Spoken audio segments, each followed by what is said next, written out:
9 সাবজেক্টে 100 করে নাম্বার, এক সাবজেক্টে নাম্বার 23। শিক্ষিত আল্লাহর বান্দারা বলেন পাস না ফেল?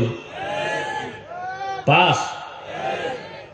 কোন সাবজেক্টে 100 নাম্বার নাই, 10টা সাবজেক্টের প্রত্যেকটাই 35। বলেন তাহলে জিহাদে 100, তাবলিগে যাইয়া 20 ফেল। তাবলিগে 100, জিহাদের ময়দানে 20 ফেল। প্রত্যেকটা লাইনে রহমতের নবীর আদর্শের ক্ষেত্রে যে 33-এর নাম্বার উঠাবে সে পাস। জিহাদেও আলহামদুলিল্লাহ আমি রেডি। জালেমের বিরুদ্ধে আন্দোলনের ক্ষেত্রে আমি তৈয়ার। মানুষের পাও দইরা মসজিদে দাওয়াত দেওয়ার ক্ষেত্রে আমি রেডি। জিকিরের ময়দানে আমি পারফেক্ট। সন্তানের হক আদায়ের বেলায় আমি সফল। স্ত্রীর হক আদায়ের বেলায় আমি সফল। ব্যবসার ক্ষেত্রেও আমি সফল। প্রত্যেকটা লাইনে আমি আল্লাহর নবীর আদর্শ নিয়ে যখন চলবো তো আমি পাস। আল্লাহ বুঝার তৌফিক দান করেন।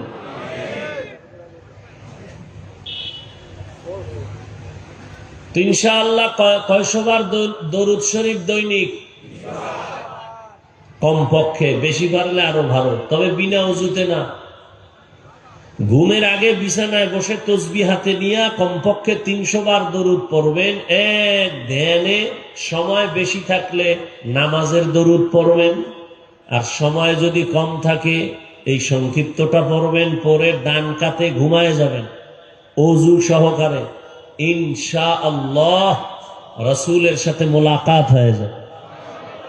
हर के बाशद आमले सल्लु मुदाम आतशद जुखशवद बरवाय হারাম।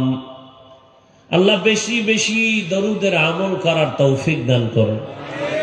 আরো আস্তে করে বলেন। আমি আপনাদের সামনে সংক্ষেপ 2-4টি কথা বলবো। এর আগে অনেক গুরুত্বপূর্ণ আলোচনা করেছেন উলামায়ে হযরত। কোরআন সুন্নাহর আলোকে তথ্যবহুল আলোচনা করেছেন। আমি সংক্ষিপ্ত 2-4টি কথা বলবো। কোরআনে হাকিমের সূরা আহজাবের 2 টুকরো আয়াত পড়েছি, নবীজির ছোট 1 টুকরো হাদিস পড়েছি। ইখলাস ও রুহানিয়াতের সমন্বয়, সহি নিয়তে, সহি তরিকায়, সহি কিছু কথা আমাকে বলার মতো, আপনাদেরকে শুনবার মতো দয়াময় আল্লাহ তৌফিক দান করেন। ইয়া আইয়ুহাল্লাযীনা আমানুত্তাকুল্লাহ, ও মুমিন তোমরা আল্লাহকে ভয় করো, তাকওয়া অর্জন করো। ওয়াকুলু কাওলান সাদীদা, জবানের দ্বারা যা বলো সত্য, সঠিক, শালীন ভাষায় বলো। লাভ কি? ইউসলিহ লাকুম আমালাকুম, বিনিময়ে তোমাদের সব আমল কবুল। ওয়া ইয়াগফির লাকুম যুনুবাকুম, দ্বিতীয় পুরস্কার তোমার জীবনের সব গুনাহ মাফ। ওয়া মান ইউতিইল্লাহা ওয়া রাসূলাহু ফাকাদ ফাযা ফাওজান আযীমা। অতঃপর যারা আল্লাহ এবং রাসূলের অনুসরণ করবেন তাদের বিজয়টা হবে চূড়ান্ত বিজয়, অর্থাৎ তারা বিনা হিসাবে জান্নাতি। নবীজি বলে এই মোবাইলও ধরছে, আবার লাইটও জ্বালায় রাখছে। আকল কি নষ্ট নাকি আল্লাহ? এখানে মোবাইল হাতে কেন? কি কাম? কি এই মজলিসে মোবাইল হাতে নেওয়া এটা কাম না, এটা আকাম, এটা আদব না। 24টা ঘন্টা মোবাইল নিয়ে মরেন। খোদায় কানে দইরা বেহেশতের বাগানে নিয়েছে। 2 ঘন্টা মোবাইল হাতে না থাকলে আল্লাহর গজব আসবে। তো কেন মোবাইল হাতে?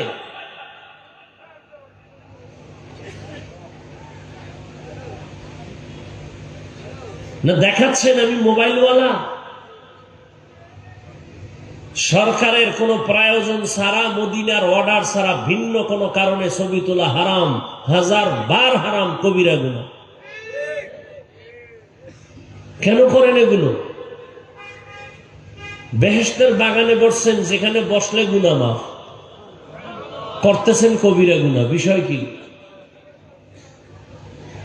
আল্লাহ আমাকে আপনাদের সবাইকে হেদায়াতের দৌলত দান করেন। নবীজি বলেন, দুই জিনিস হেফাজতের জিম্মাদারি যদি নেও, আমি মুহাম্মদ তোমাকে জান্নাতে নেওয়ার জিম্মা নিব। মান ইয়াজমান লি মা বাইনা লাহিয়াইহি ওয়া মা বাইনা রিজলাইহি আজমান লাহুল জান্নাহ। দুই জিনিস হেফাজতের জিম্মাদারি যদি নাও, আমি নবী তোমাকে জান্নাতে নেওয়ার জিম্মাদারি নিব। প্রথম হলো জবানের হেফাজত করো, দ্বিতীয় লজ্জাস্থানের হেফাজত করো। রহমতের নবী বলেন, এই দুইটা জিনিস যদি হেফাজতের জিম্মা নাও, আমি নবী তোমাকে জান্নাতে নেওয়ার জিম্মাদারিত্ব নিব। আয়াত আর হাদিসের মধ্যে মূল আলোচনার বিষয় যেটা আমি আপনাদের সামনে পেশ করতে চাচ্ছি, সেটা হলো জবানের হেফাজত। জবানকে কন্ট্রোল করা। জবান শরীরের জন্য একটা, শরীরের অঙ্গ প্রত্যঙ্গের একটা মূল অস্ত্রের নাম জিহবা বা জবান। আল্লাহ জবান হেফাজতের জন্য বললেন, পা হেফাজত করো বলেন নাই, কান হেফাজত করো বলেন নাই, চোখ হেফাজত করো বলেন নাই, জবানের হেফাজত করো। কেন? বলে জবান এটা আল্লাহর দেওয়া বড় একটা নিয়ামত। এই জবান এত দামি একটা বড় নিয়ামত। এই জবানের মাধ্যমে কিন্তু পরিচয় পশু আর মানুষের ভেতরে পার্থক্য এই জিহ্বায় করে ফেলেছে। পশুর মধ্যেও কিন্তু হাত আছে, পা আছে, কান আছে, আমার মতো সব আছে, কিন্তু জবানে কোনো কথা নাই। আল্লাহ জিহ্বা দান করেছেন, এমন বড় একটা নিয়ামত। মাইকে আমি কথা বলতেছি, মেশিন আমার কথা টেনে ইউনিট দেখে মাইক আমার কথা বের করে দেয়। বিদ্যুতের বাতি জ্বলতেছে, বিল দেওয়া লাগে। মেশিন চলতেছে, মেশিন ফ্যানের বাতাস দিয়ে ঠান্ডা করা লাগে। দীর্ঘ টাইম মেশিন চালানো যাবে না, হঠাৎ করে আগুন লেগে যাবে। এনে ঠিক ঠিক করে কেনা কে? এই লোকটা কে? আওয়াজ দিন না।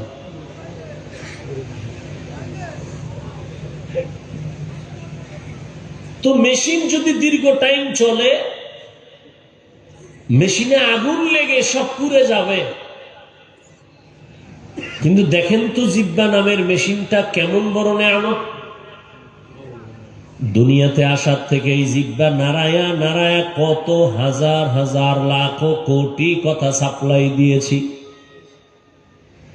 এই কথাগুলো কোন মেশিনে সাপ্লাই দেওয়া হলো? কে মেশিন বানাইলো? মোবাইলে কথা বলতেছেন, নেটওয়ার্কও আছে, টাকাও আছে, হঠাৎ করে কথা বন্ধ। কি ব্যাপার? বলে চার্জ নাই। বলে আবার মোবাইলে চার্জ ফুল করে দাও, আবার আনলিমিটেড কথা বলো। জিহ্বা নামের মেশিনটা নারায়া জীবনভর কত কথা তুমি বলছো। এই মেশিনের তেল, পেট্রোল, অকটেন কে দিল? চার্জ কে দিল? কথা বলতে বলতে গাল ব্যথা করে, ঠোঁট ব্যথা করে, কপাল ব্যথা করে, মাথা ব্যথা করে, কখনো জিহ্বা ব্যথা করে না। কোনদিন জিহ্বা নামের মেশিনটা চার্জ নাই বলে বন্ধ হয়ে যায় নাই। এমন একটা বড় নিয়ামত আমার আল্লাহ দান করেছেন। এই জিহ্বা এমন একটা অস্ত্র। আপনি এক প্লেট খানা নিছেন সামনে, আপনার হাত, আপনার চোখ মোটামুটি অ্যান্সার দিয়ে দিছে, খানা পিওর, কোনো ভেজাল নাই, খাও। খানার লোকমাটা যখন আপনি মুখে দিছেন, জিহ্বার রাডারে ধরা পড়ে গেছে লোকমার ভেতর একটা চুল আছে। হাতেও ব্যর্থ, চোখ ব্যর্থ, জিহ্বার রাডারে ধরা পড়ে গেল, লোকমা ফালায় দিলেন। এত দামি এক বড় নেয়ামত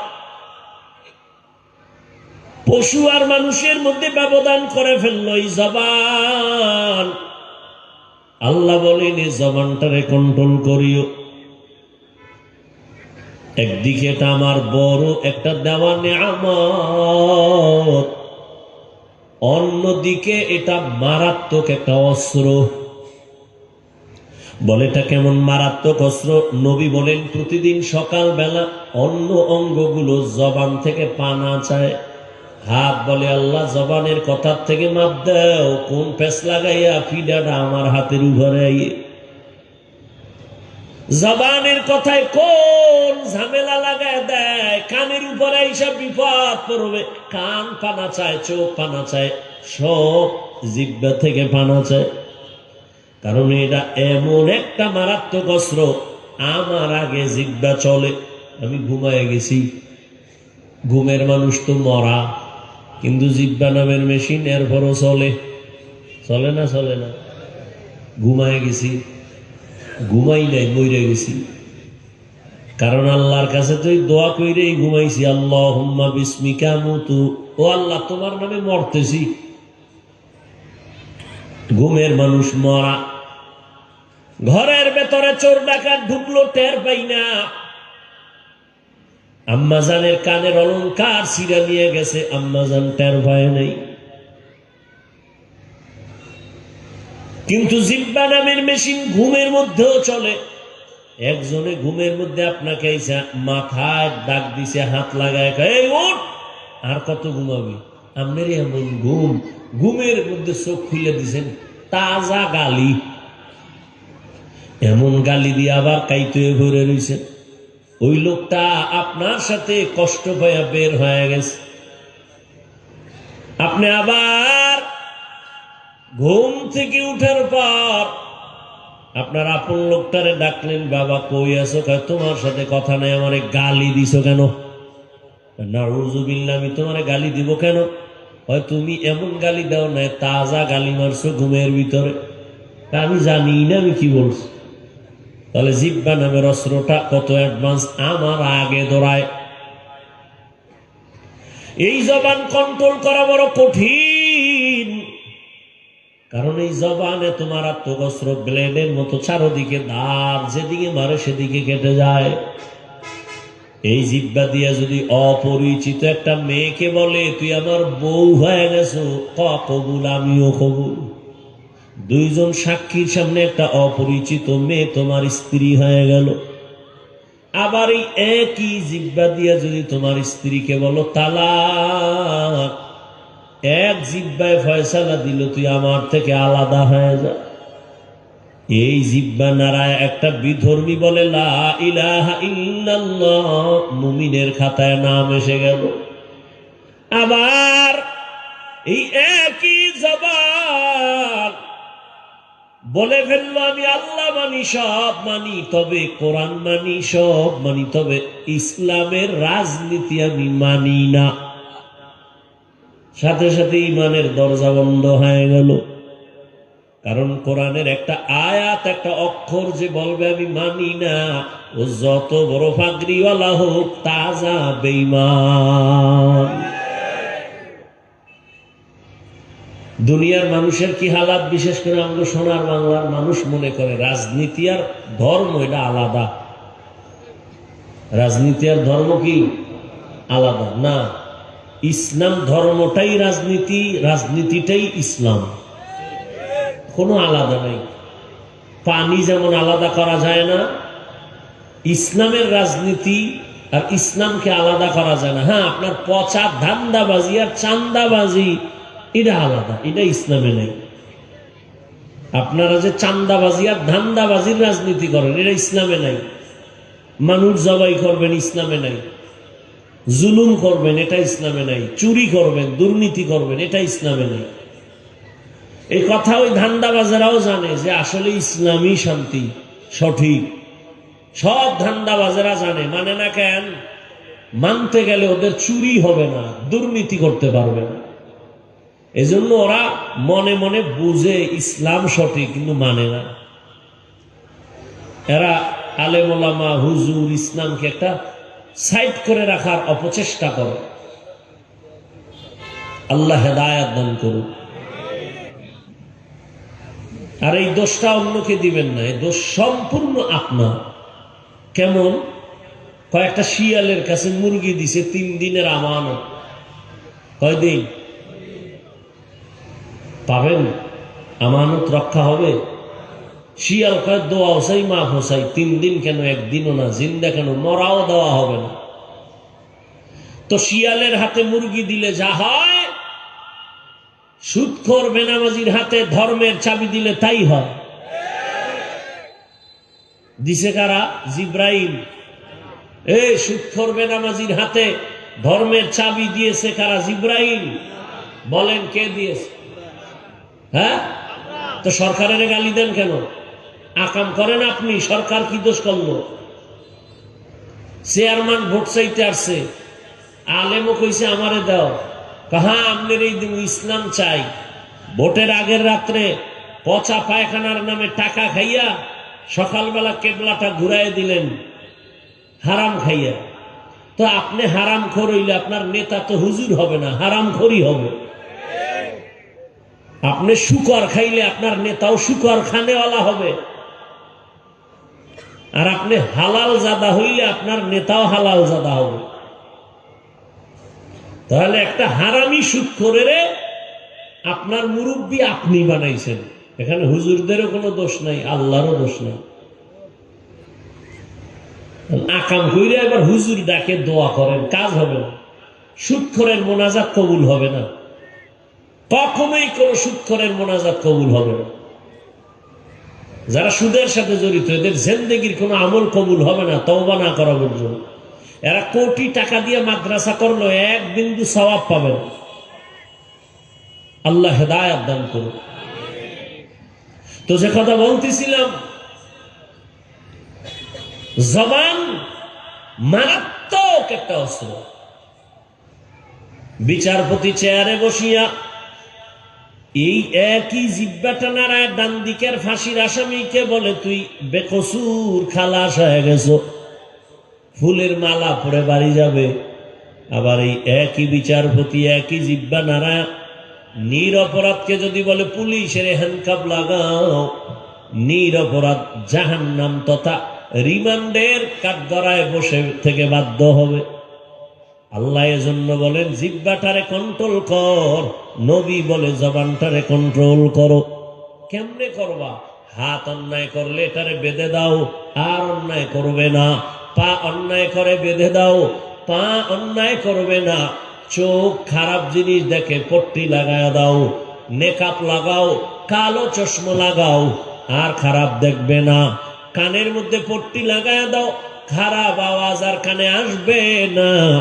তাহলে বোঝা গেল কান কন্ট্রোল সহজ, চোখটা কন্ট্রোল সহজ, মোটামুটি হাত আর পা কন্ট্রোল সহজ। জিব্বাটা যে উল্টা পাল্টা করে, এটারে কন্ট্রোল কেমনে করি? রশি দিয়া বাঁধো, কয় হবে না। কষ্টে লাগাও, তাও সম্ভব না। কি করা যায়? দুনিয়ার কোন মেডিসিন দিয়ে তোমার জবান কন্ট্রোল করা যায় না। হাত কন্ট্রোল করা যায়, চোখ কন্ট্রোল করা যায়, কান কন্ট্রোল করা যায়, কিন্তু জবান কন্ট্রোল করার কোনো মেডিসিন জমিনে নাই। আল্লাহ কয় ঠিকই সম্ভব না। এই জবান কন্ট্রোল করার জন্য আমি নিজে একটা মেডিসিন তোরে দিলাম। ওই মেডিসিনটা না যদি গ্রহণ করো, তোর জবান কন্ট্রোল হবে না। ওই মেডিসিনের নাম হলো তাকওয়া। ইয়া আইয়ুহাল্লাযীনা আমানুত্তাকুল্লাহ ওয়া কুলু কাওলান সাদীদা। হর কে দারত खौफ हक़दार दिल मदागम जन्नतुल मअवा देहद उरा मकाम जुज़्बा हक़ची ज़े मखाज़ इंसो जा ফজলে উ আমস্তে দর জুমলা জাহা। জবান কন্ট্রোল করার জন্য, হেফাজতের জন্য মেডিসিনের নাম কি? জোরে বলেন। তাকওয়া। তাকওয়া মানে আল্লাহর ভয়। আমি যদি আপনাদের প্রশ্ন করি, আপনারা কারা কারা আল্লাহকে ভয় করেন? প্রশ্নটা করলেই সবাই দু হাত উঁচু করে বলবে আমরা হুজুরদের থেকে আরো বেশি আল্লাহকে ভয় করি। কিন্তু এখানে এত মানুষ, অনেকে আজকে ফজরও পড়ে নাই, জোহর পড়ে নাই, আসর পড়ে নাই, মাগরিব পড়ে নাই, এশাও পড়ে নাই। এরকম কোন আশেক এখানে নাই? কথা বলেন না কেন? এরে যুবক, আল্লাহর ভয়। আমি নামাজ পড়িয়াও বলি আল্লাহকে ভয় করি। তুমি নামাজ বাদ দিয়া বলো আল্লাহকে ভয় করি। আমি হালাল খাইয়া বলি আল্লাহকে ভয় পাই। তুমি হারাম খাইয়াও বলো আল্লাহকে ভয় করি। আমি টুপি মাথায় দিয়া বলি আল্লাহকে ভয় করি। তুমি নবীর আদর্শের টুপি মাথায় না দিয়া বলো তুমি আল্লাহকে